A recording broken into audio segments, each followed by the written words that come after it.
নমস্কার, তনু কিচেনে সবাইকে স্বাগত। আজকে রেসিপি তৈরি করছি তিলের খাজা। দেখো তিলের খাজাটা আমি কিভাবে তৈরি করব। এখানে আমি 1 কাপ তিল নিয়েছি আর ওজন হিসেবে এখানে 150 গ্রাম আছে। এবার গ্যাসটাকে অন করে নিচ্ছি আর এখানে একটা কড়াই বসিয়ে দিয়েছি। কড়াই হিট হয়ে গেছে। এবার তিলটা এর মধ্যে দিয়ে দিচ্ছি। লো মিডিয়াম আছে 3 থেকে 4 মিনিট ভেজে নেব।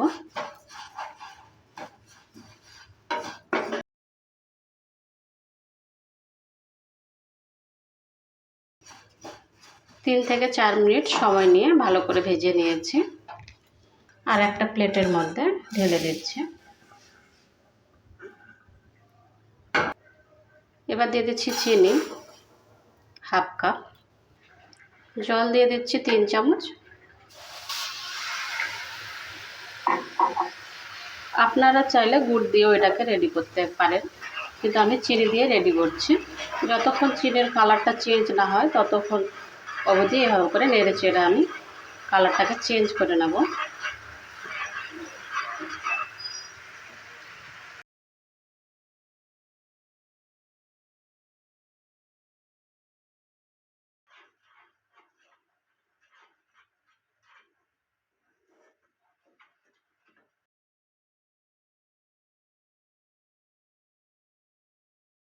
কালারটা চেঞ্জ হয়ে গেছে আর কি সুন্দর একটা আঠালো ভাব চলে এসেছে।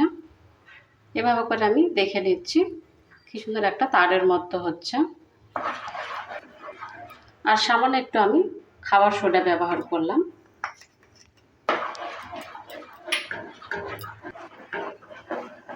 এবার গ্যাসটাকে অফ করে দিচ্ছি। তিলটা আমি দিয়ে দিচ্ছি, যে তিলটা ভেজে রেখেছিলাম। নামিয়ে নিচ্ছি একটু সাইডে।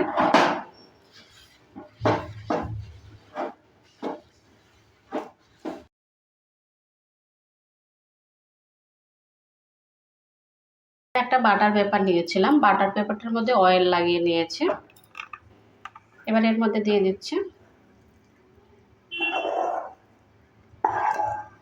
উপর থেকে এটাকে এভাবে করে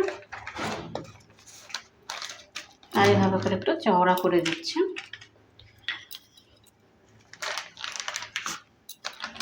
এভাবে করে একটু বেলে দিচ্ছি। পেপারটা এবার আমি তুলে নিচ্ছি। এবার গরম অবস্থায় এটাকে আমি কেটে নিচ্ছি। ঠান্ডা হয়ে গেলে কাটতে একটু অসুবিধা হবে।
সম্পূর্ণ তিলের খাজা আমি এভাবে করে পিস পিস করে কেটে নিয়েছি। আর কতটা মুচমুচে হয়েছে, খেতেও কিন্তু অসাধারণ লাগে। তিলের খাজা রেসিপিটা একদম রেডি হয়ে গেছে। আপনাদের এই রেসিপিটা কেমন লেগেছে? ভালো লাগলে অবশ্যই কমেন্ট করবেন। ভালো থাকুন, সুস্থ থাকুন, আর চ্যানেলটাকে অবশ্যই সাবস্ক্রাইব করে দেবেন নিত্য নতুন রেসিপি পাওয়ার জন্য। বাই ফ্রেন্ড, নেক্সট ভিডিও আবার দেখা হবে।